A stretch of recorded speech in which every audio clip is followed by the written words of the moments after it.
ظاہر ایک انداز ہے، مبالغہ کا انداز ہے، لیکن اس سے یہ ضرور ظاہر ہوتا ہے کہ غالب کی نظر میں شیفتہ کی پسندیدگی کلام کیا معنی رکھتی تھی۔ اس سے غالب کا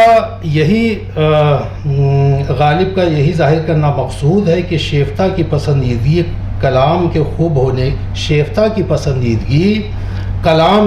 ہونے کی دلیل ہے، اور دراصل کلام کی حقیقی خوبی کی پہچان ہی تنقیدی شعور کی بنیاد ہے۔ ملحوظ رہے کہ اس ضمن میں غالب کا یہ اعتراف اور شیفتہ کے تئیں خراج بہت معنی خیز ہے، خاص کر اس صورت میں جب کہ خود غالب کی شعر فہمی کا پایہ بہت بلند تھا۔ ہم جانتے ہیں کہ شیفتہ اردو شعر گوئی میں مومن کے شاگرد تھے اور فارسی میں غالب سے مشورہ سخن کرتے تھے۔ مومن اور غالب دونوں سے ان کی یہ نسبت اس بات کا واضح ثبوت ہے کہ میدان شعر و سخن میں شیفتہ کی حیثیت معمولی نہیں تھی۔ شیفتہ کے تنقیدی شعور پر گفتگو سے پہلے ضروری معلوم ہوتا ہے کہ 19ویں صدی کے اختتام تک کلاسیکی ادبی تہذیب میں فن شعر کی جانچ پرکھ یعنی تنقید کی نوعیت کیا تھی اسے اجمالی طور پر سامنے رکھ لیا جائے۔ یہ تو ہم جانتے ہیں کہ حال ہی کے مقدمہ سے پہلے تنقیدی مباحث پر مشتمل کوئی باقاعدہ اردو کتاب موجود نہیں تھی۔ ہمارے شعراء فن کے اصول و قواعد عربی اور فارسی کی کتابوں سے حاصل کرتے تھے، یا شعر و ادب کے علماء اور اساتذہ کی صحبت ان کے لیے منبع فیض تھی۔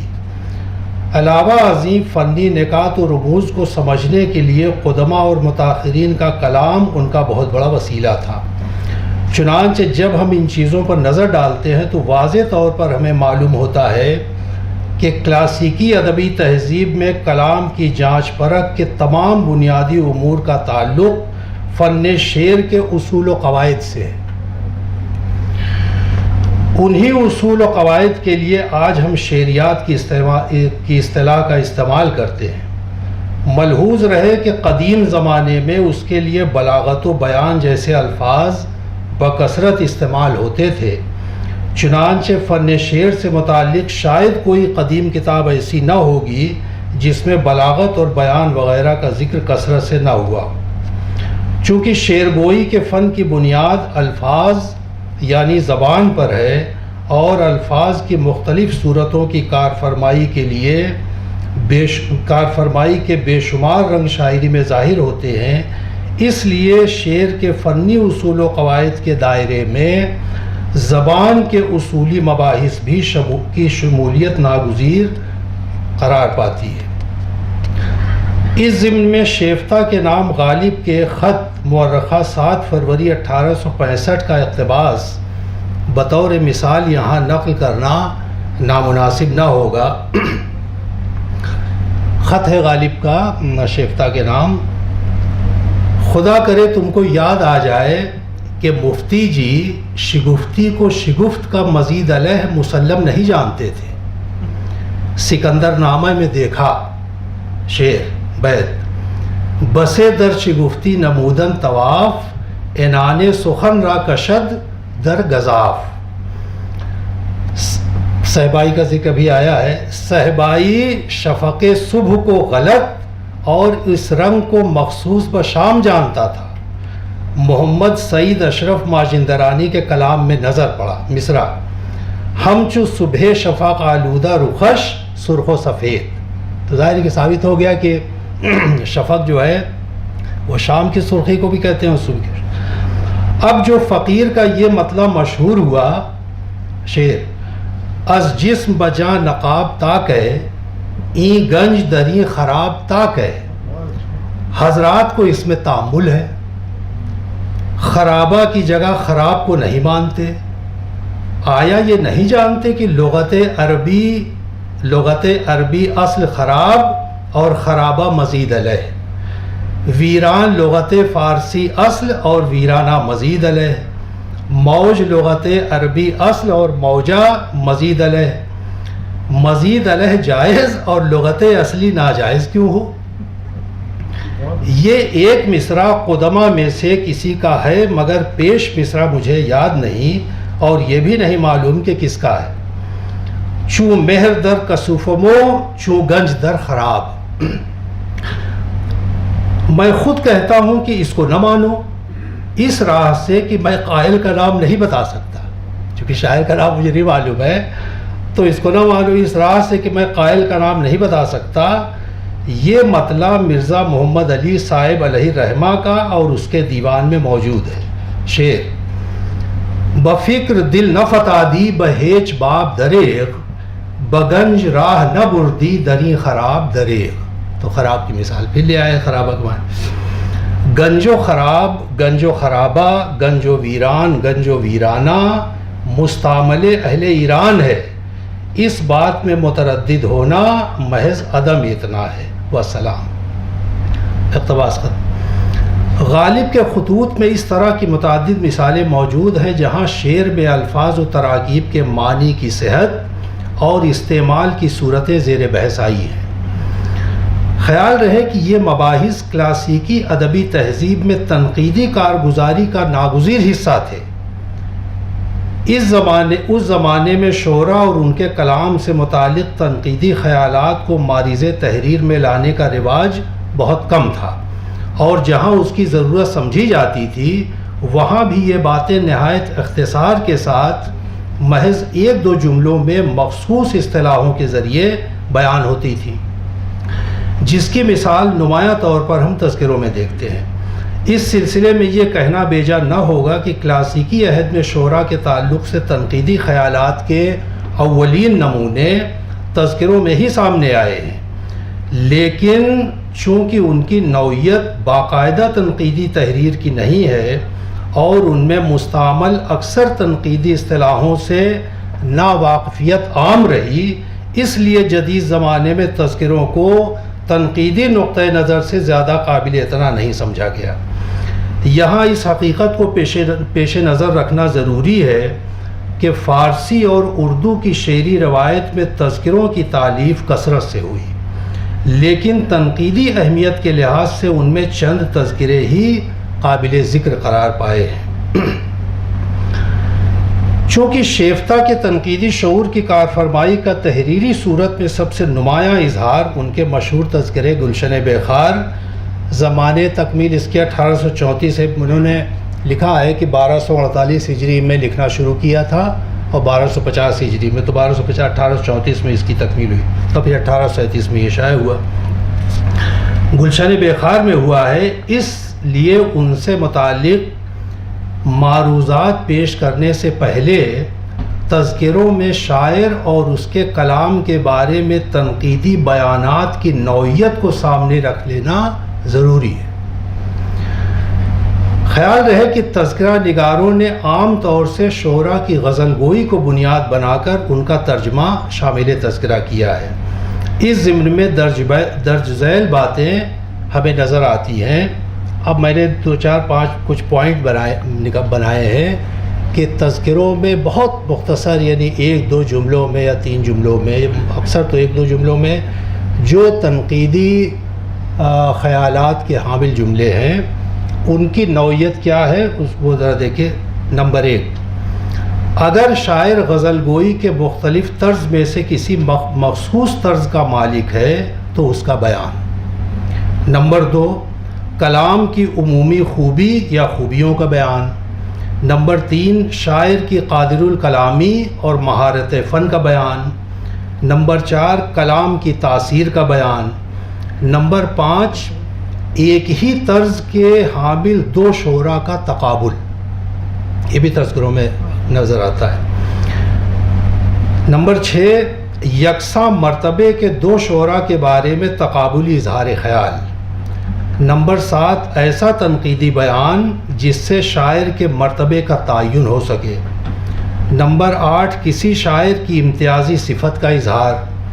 نمبر 9، شاعر کے زبان و بیان کے نقائص کا ذکر. اور نمبر 10، بعض اوقات مخصوص اشعار کے بارے میں تنقیدی اظہار خیال اور ان پر اصلاح. یہ بہت کم ہوا ہے، میر کے تذکرے میں ظاہر کی بہت نظر آتا ہے. جن تذکروں کو تنقیدی اہمیت حاصل ہے ان میں مندرجہ بالا امور کی کارفرمائی واضح طور پر دیکھی جا سکتی ہے۔ اس روشنی میں شیفتہ کے تذکرے گلشن بے خار کو دیکھیں تو ہمیں اوپر بیان کردہ اکثر باتیں یہاں بہت نمایاں صورت میں نظر آتی ہیں۔ اس سلسلے میں ایک قابل ذکر پہلو کی طرف اشارہ کر دینا یہاں نہایت ضروری ہے، اور وہ یہ کہ کلاسیکی عہد کی نثر، بالخصوص تذکرے، تقریض اور دیباچے وغیرہ کی نثر کا ایک خاص انداز تھا۔ اس میں عبارت آرائی کو بنیادی اہمیت حاصل تھی، چنانچہ ایک ہی بات کو مختلف تشبیہ و استعارے کی صورت میں کئی طرح سے بیان کرنا فنکاری کی دلیل سمجھا جاتا تھا۔ علاوہ ازیں رعایت لفظی اور مبالغے کے فنکارانہ استعمال کو اس عہد میں عبارت آرائی کی جان تصور کرتے تھے۔ شیفتہ نے اپنے تذکرے کی تالیف کا مقصد بیان کرتے ہوئے جن باتوں کی طرف اشارہ کیا ہے انہی سے ان کے مذاق صحیح اور تنقیدی فکر کی اصابت کا اندازہ ہو جاتا ہے۔ وہ لکھتے ہیں، اب ہم نے اصل میں یہاں یہ کیا ہے کہ جو اصلاحی تذکرہ فارسی میں، تو فارسی عبارت لمبے اقتباس میں نے اس کا اردو ترجمہ نفیس اکیڈمی کراچی سے ہوا ہے، وہ میرے سامنے تھا، تو یہ میں نے اس ترجمے کو اقتباس بنایا ہے جو شیفتہ نے اپنے شروع میں جو بیان کیا ہے۔ وہ اقتباس سے وہ لکھتے ہیں کہ چونکہ اس تالیف کا مقصد اور مطمع نظر پسندیدہ اشعار کا مجموعہ تیار کرنا ہے، شعراء کا نام گنوانا نہیں ہے، اس لیے قدیم اور جدید کسی شاعر کا ایک کوئی پسندیدہ شعر مجھے نہیں مل سکا تو اس کا ذکر اس تذکرے میں نہیں کیا گیا۔ مشاہیر شعراء میں سے شاید ہی کوئی ایسا ہو جس کے پسندیدہ شعر موجود نہ ہو، اس لیے ان سب کا ذکر ناگزیر ہو گیا، اگرچہ اس بات کا کوئی التزام نہیں کیا گیا ہے کہ ہر ایک کا ذکر ضرور کیا جائے۔ اب سنیے اسی میں آگے، اور اسی وجہ سے شاعری کے مدعیان کاذب کا ذکر بھی اس کتاب میں نہیں ملے گا۔ مدعیان کاذب سے ذرا لطف لیجئے، اور اسی وجہ سے شاعری کے مدعیان کاذب کا ذکر بھی اس کتاب میں نہیں ملے گا۔ یہ نہ خیال کیجئے کہ مجھے ان کا حال نہیں معلوم تھا، لیکن اگر کسی کے بہت اچھے اشعار و افکار ہوں اور اس کا ذکر اس تذکرے میں نہ مل سکے تو یہ سمجھ لیجئے کہ ان اشعار کی مجھے خبر نہ ہو سکی۔ اقتباس ختم۔ اس عبارت میں شیفتہ نے جہاں شعراء کے انتخاب کا طریقہ کار بیان کیا ہے، وہیں یہ بات زور دے کر کہی ہے کہ عمدہ اور پسندیدہ اشعار کا جمع کرنا اس تالیف کا بنیادی مقصد ہے۔ خیال رہے کہ پسندیدہ اشعار کے لیے اصل فارسی عبارت میں اشعار دلارہ کی ترکیب استعمال ہوئی ہے، اس کا ترجمہ ظاہر ہے کہ انہوں نے پسندیدہ دلارہ کی ترکیب استعمال ہوئی، جس کے معنی اشعار دلارہ کے معنی فارسی میں جس کے معنی ایسے اشعار کے ہیں جن سے دل کو نشاط و سرور حاصل ہو۔ لغوی معنی ظاہر ہے کہ دل کو سجانے والے، تو دل کی سجاوٹ ظاہر ہے کہ نشاط و سرور۔ اشعار کے انتخاب کا یہ پہلو اس بات کی دلیل ہے کہ شیفتہ کی نظر میں کلام کی فنی خوبی کو بنیادی حیثیت حاصل تھی۔ اب ہم شعراء اور ان کے کلام کے بارے میں شیفتہ کی تنقیدی آراء پر نظر ڈالتے ہیں۔ شاہ مبارک آبرو کے بارے میں ان کا بیان ہے، یہاں میں نے اصل ان کا فارسی، از زبان آوران نامی طبقہ پیشی است، بسنت ایہام مائل بود۔ یہاں واضح طور پر دیکھا جا سکتا ہے کہ شیفتہ نے محض ایک جملے میں آبرو کے شاعرانہ مرتبے کے ساتھ ان کے مخصوص طرز یعنی ایہام کا ذکر جامع صورت میں کر دیا ہے۔ از زبان آوران نامی کی ترکیب سے آبرو کی بلندی مرتبہ اور شہرت کو ظاہر کرنا مقصود ہے۔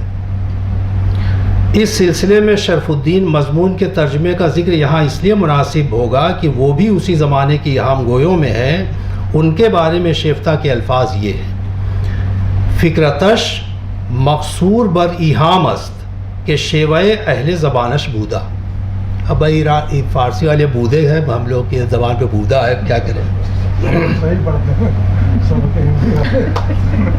تو ملحوظ رہے کہ اس جملے میں، ہاں یہ ایک بات خاص طور سے جو طالب علم ہے، ملحوظ رہے کہ اس جملے میں مقصور کا لفظ منحصر اور مختص کے معنی میں استعمال ہوا ہے۔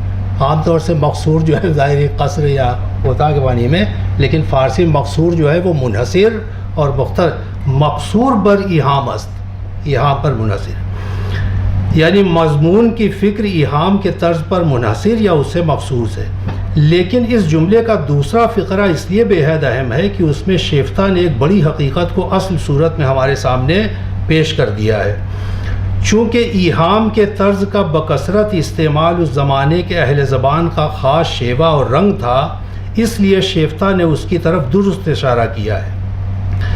شیفتہ کی صحت فکر کا یہ واضح ثبوت ہے کہ انہوں نے ایہام کی بنیاد پر آبرو کو بلند مرتبہ شاعر شمار کیا اور اس حقیقت کا برملا اظہار کیا کہ ایہام اس زمانے کے شعراء کا مخصوص طرز تھا، مخصوص شیوہ تھا۔ افسوس اس بات کا ہے کہ پچھلے 100-150 سال 125 سال کے عرصے میں ایہام کا نام لینا جو ہے وہ قابل اعتراض ہو گیا ہے، اور یہ شیفتہ جو ہے ذرہ برابر بھی کہیں اشارہ نہیں کر رہے ہیں کہ یہ لوگ ایہام جب بھٹکے ہوئے تھے یا گمراہ تھے، بلکہ صاف کہہ رہے ہیں کہ ایہام اس زمانے کا طرز تھا۔ بعد میں تو لوگوں نے ایہام کی تحریک بھی چلوا دی، طرز تھا، اور اسی بنا پر ظاہر کہ آبرو جو ہے وہ بہت بڑے گویا شعراء میں تھے۔ اب ایک مثال ذرا مجھے لگی کہ یہ بھی آتش اور ناسخ کا ذکر ان کے زمانے سے لے کر اب تک اکثر ایک ساتھ کیا جاتا ہے۔ اسی کے ساتھ جدید زمانے میں آتش کو ناسخ کے مقابلے میں برتر اور حقیقی شاعر قرار دینے کا رجحان عام ہوا، جو کم و بیش آج بھی قائم ہے۔ لیکن ان شعراء کے تعلق سے شیفتہ کا خیال بالکل مختلف ہے۔ آتش کے بارے میں وہ کہتے ہیں، روش رندانو وز بے باکانہ دارد و مردم آدیار، یعنی لکھنؤ، و مردم آدیار آتش و ناسخ را کے از اساتذہ مسلم آجاست، قریب ہم انگارند و ہر دورہ ہم وزن شمارند و قباحت ای تحقیق پنہا نیست۔ اس عبارت سے اتنی بات تو واضح ہو جاتی ہے کہ آتش اور ناسخ کو ہم مرتبہ قرار دینے کا رجحان خود ان کے زمانے میں عام تھا، لیکن شیفتہ اس رجحان کو لکھنؤ سے مخصوص قرار دیتے ہیں۔ اسی علاقے کے لوگ سمجھتے ہیں دونوں کو برابر، لیکن اس میں حقیقت جو ہے یہ حقیقت نہیں قرار دیتے ہیں، اور اس لکھنؤ سے مخصوص قرار دیتے ہیں، اور اس خیال کو حقیقت سے بعید بھی سمجھتے ہیں۔ تاہم محض اس عبارت کی روشنی میں یہ فیصلہ کرنا دشوار معلوم ہوتا ہے کہ شیفتہ آتش اور ناسخ میں کس کی برتری کے قائل ہے، اس سے اتنا واضح نہیں ہوتا۔ اس لیے اب ناسخ کے بارے میں ان کی رائے یہی دیکھ لیتے ہیں۔ یہاں میں نے وہ ترجمہ استعمال کیا ہے۔ اب سنیے، ناسخ کے بارے میں لکھتے ہیں کہ ان کی چمن طبع کی نسیم نکہت ریز ہے، اور ان کے فکر کے پھولوں کی خوشبو دلاویز ہے۔ ان کے غور، بریکٹ میں انہوں نے فکر و خیال لکھا ہے مترجم نے، ان کے غور کا طائر بلند پرواز شاخ سدرہ کے علاوہ کہیں آشیانہ نہیں بناتا، اور ان کے خیال کا طائر تیز پرواز بام فلک کے علاوہ جلوہ انداز نہیں ہوتا۔ بلند سرمایہ، عالی درجہ، بلند اندیشہ اور نازک خیال ہیں۔ وہی جو ہے نا کہ کسی شاعر کے مخصوص طرز کا واضح بیان کر دینا۔ نئے مضامین اور سیراب معنی کی تلاش میں بے مثل و مثال ہیں۔ اجمل صاحب بیٹھے ہوئے ہیں، بلکہ بھائی وہاں اصل میں نے دیکھا ترجمے میں بھی اور اصل عبارت میں بھی معنی سیراب، معنی سیراب دیا، سیراب۔ مجھے ایسا لگا کہ شاید یہ معنی دیریاب ہوگا، ممکن ہے کہ وہ یعنی چونکہ ایسے مضمون کا وہ پہلو کہ جو بہت مشکل سے بہت دیر میں سمجھ میں آئے، بلکہ اقبال نے استعمال کیا ہے نا اس میں ذوق و شوق میں آیا حضور صلی اللہ علیہ وسلم کے لیے کہ آیا کائنات کا معنی دیر یاب تو مجھے ایسا لگا کہ ہم نے تو ظاہر مترجم کا ہی لفظ استعمال کیا ہے، تو اب دیکھیں نئے مضامین اور سیراب معانی کی تلاش میں بے مثل و مثال ہیں. یہ اقتباس ناسک کے بارے میں اور آتش کے بارے میں بھی ہم نے دیکھا. آتش اور ناسک سے متعلق شیفتہ کے تنقیدی بیانات سے یہ حقیقت پوری طرح ظاہر ہو جاتی ہے کہ وہ دونوں شعراء کی استادی کے قائل تھے، لیکن آتش کے مقابلے میں ناسک کو برتر قرار دیتے تھے.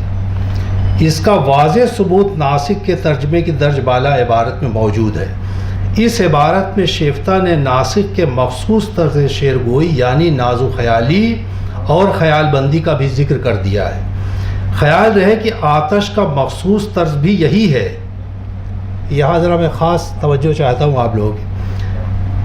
آتش کا مخصوص طرز بھی یہی ہے یعنی خیال بندی والا، لیکن جدید زمانے میں بوجوہ اس طرز کو آتش سے منسوب کرنے سے اعتراض کیا گیا، کیونکہ اگر آتش کو بھی ناسک اور غالب کی طرح خیال بند شاعر مان لیتے تو آتش کی جو حقیقی شاعر والی جو امیج تھی وہ کہاں جاتی؟ پھر تو ہوتا تھا وہ بھی اپنا اڑان بھرتے رہتے ہیں وہاں خیالوں میں شاخ سدرا تک ان کا. تو یہ اس وجہ سے اس حقیقت کو باقاعدہ دبا دیا گیا کہ آتش جو ہیں وہ بھی خیال بند شاعر ہیں. اچھا، اب اعتراض کیا گیا. یہاں یہ بھی عرض کر دینا مناسب ہوگا کہ غالب کی شعر گوئی کا بنیادی طرز بھی مضامین تازہ کی تلاش اور خیال بندی کا طرز ہے. اب دیکھیے شیفتہ کی جو اگر واقعی کوئی شخص جو ہے وہ اگر بہت صحیح الفکر صحیح الذوق ہوتا ہے تو کیسا بالکل صحیح اس کی پہچان کرتا ہے. ناسخ یعنی غالب کا طرز بھی مضامین تازہ کی تلاش اور خیال بندی کا طرز ہے. ناسخ اور غالب کے طرز کی یکسانیت کی دلیل کے لیے شیفتہ کا ترجمہ غالب یہی ملاحظہ کر لیجئے. یعنی ابھی ناسخ والا آپ نے دیکھا، اب دیکھیں غالب کے بارے میں لکھتے ہیں، وہی ترجمہ میں نے استعمال کیا، چمن معنی کے طوطیے بلند پرواز اور گلشن رنگی بیانی کے بلبل نغمہ پرداز. آپ کی بلند خیالی کے مقابلے میں بلند آسمان پستی زمین ہے. یعنی وہی بات کی جیسے ناسک یہاں کہا کہ بالکل آسمان کی بلندی تک اپنا مضمون خیال لے جاتے ہیں. گلشن رنگی بیانی کے آپ کی بلند خیالی کے مقابلے میں بلند آسمان پستی زمین ہے اور ان کی ذرا مثال دیکھیے، اور ان کی گہرائی فکر کے سامنے قارون کرسی نشی معلوم ہوتا ہے. یعنی گہرائی دکھانا ہے تو قارون سے بھی زیادہ نیچے تک ان کی فکر کی گہرائی کرسی نشی معلوم ہوتا ہے. ان کا شاہین تخیل سوا عنقا کے کسی کا شکار نہیں کرتے. یعنی بالکل سیم وہی جو ناسک کا طرز ہے وہی صفات یہاں بھی. ان کا شاہین تخیل سوا عنقا کے کہیں کسی کا شکار نہیں کرتا اور فرس طبیعت میدان فلک کے علاوہ جولانی نہیں دکھاتا. اگر آج کل قیمتی سرمایے کی تلاش مقصود ہو تو انہی کی دکان میں ملے گا. یہ لکھتے ہیں. اقتباس ختم. اگر ہم ناسخ اور غالب کے تراجم کی عبارت ایک ساتھ پڑھ کر دیکھیں تو صاف معلوم ہوگا کہ دونوں شعراء ایک ہی میدان کے شہسوار ہیں، یعنی دونوں ایک ہی طرز شعر گوئی کے مالک ہیں.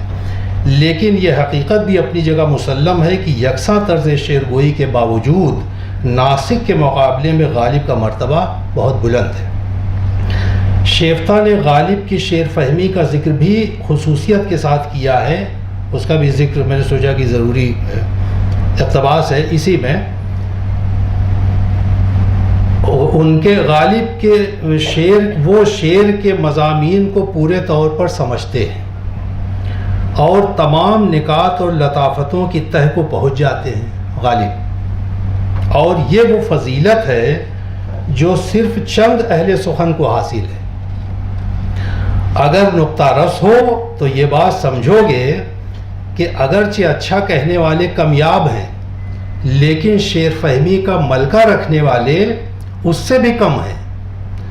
کیا کہنا اس شخص کا کہ جس کو یہ دونوں باتیں حاصل ہوں، مگر ایسے لوگ کم دکھائی دیتے ہیں. یہ ہوا غالب کی شعر گوئی اور شعر فہمی دونوں کا اعتراف. یہاں جن شعراء کی چند مثالیں پیش کی گئیں وہ محض نمونے کی حیثیت رکھتی ہیں۔ شیفتہ نے ولی، سودا، میر، انشا اور موسفی وغیرہ کے بارے میں جگہ جگہ ایسے تنقیدی خیالات ظاہر کیے ہیں جن سے شیفتہ کی تنقیدی بصیرت کا ثبوت ملتا ہے۔ مومن کے بارے میں شیفتہ نے تذکرے میں خاصی تفصیل سے کلام کیا ہے۔ وہ مومن کے ارشد تلامذہ میں تھے۔ انہوں نے مومن کا نہ صرف دیوان مرتب کیا بلکہ اس کا دیباچہ بھی لکھا۔ حکیم مومن خواہ مومن کے کمالات شاعری میں کسی کو کلام نہیں ہو سکتا۔ ان کا مرتبہ بہت بلند ہے۔ ان کے ترجمے میں شیفتہ نے جو کچھ بیان کیا ہے اسے مبنی بر حقیقت تسلیم کرنے میں مذائقہ نہیں، لیکن اسی کے ساتھ عبارت آرائی کے انداز سے شیفتہ کی اپنے استاد کے تئیں عقیدت پوری طرح عیاں ہے۔ مناسب معلوم ہوتا ہے کہ اس سلسلہ کلام کو مومن کے ترجمے کے درج ذیل اقتباس پر ختم کیا جائے جو شیفتہ اور مومن دونوں کے لیے خراج ہوگا۔ سن لیجئے شیفتہ جو ہیں، اگرچہ موصوف کے رنگ، اب ذرا دیکھیے، اگرچہ موصوف کے رنگا رنگ کمالات کے پیش نظر شاعری پستر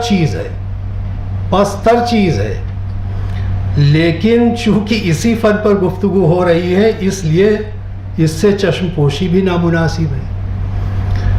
ان کی زبان موجز بیان نے سحر کو معجزہ کر دیا